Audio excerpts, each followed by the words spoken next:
It's different today than it was before. I passed the bar in 1956 in Florida, and no, 1957, excuse me, 1956 in New York, 1957 in Florida, and opened my office on March 1st, 1958.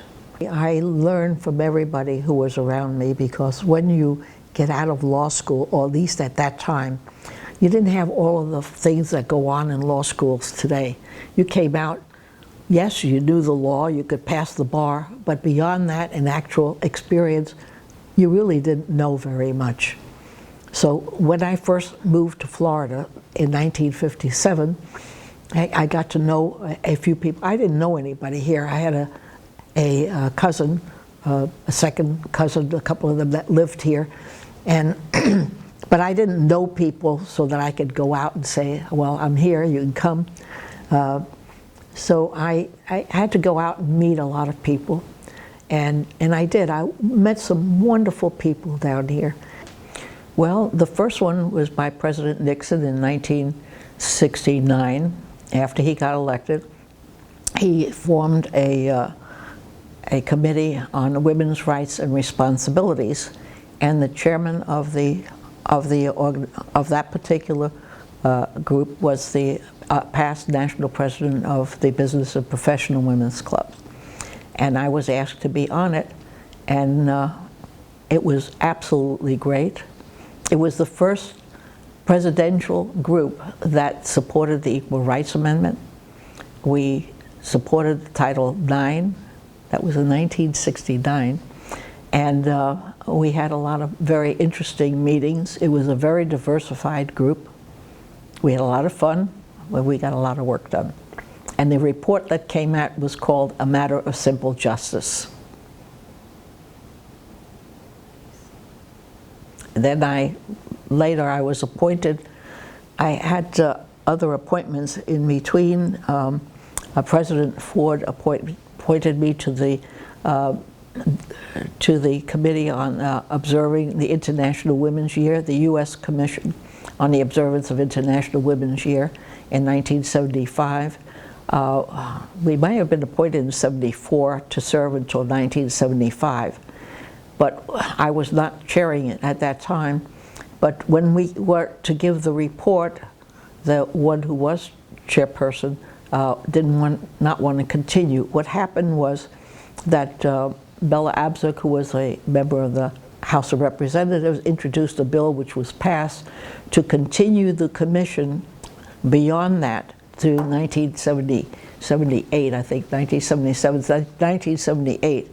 Gave us $5 million to have a meeting in every state and every U.S. territory, which made 56 meetings, plus a national meeting which was held in Houston in 1977. And we returned $2 million of that, if you can imagine. We had every single meeting. It was a very interesting. If you were around at that time and attended any one of them, they were really very interesting.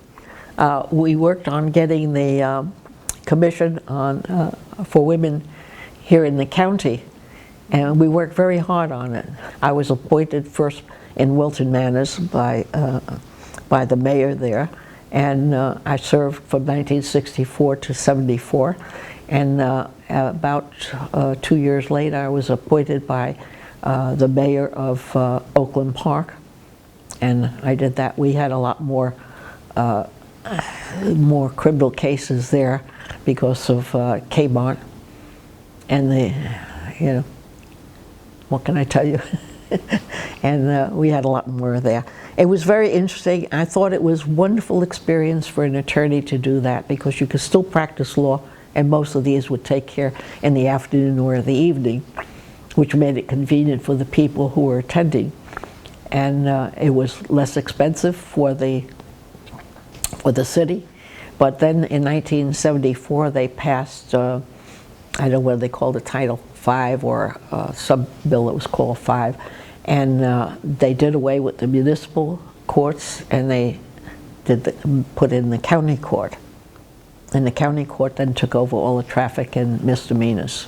But later on, Governor Claude Kirk really did appoint me to the bench and gave me the option, and I didn't take it because at that time I was busy with the committees in Washington, and I was really having a great time, and it was a wonderful, wonderful experience. And I said, well, do I do that or do I sit in court? And I decided not to take the judgeship. Am I still active? Yes. I'm president of the Zonta Club of Greater Deerfield Beach right now. I've served in national offices like the Daughters of Penelope. You're going to say, well, what's that? That's an international women's organization of women of Greek background, or Philhellenes.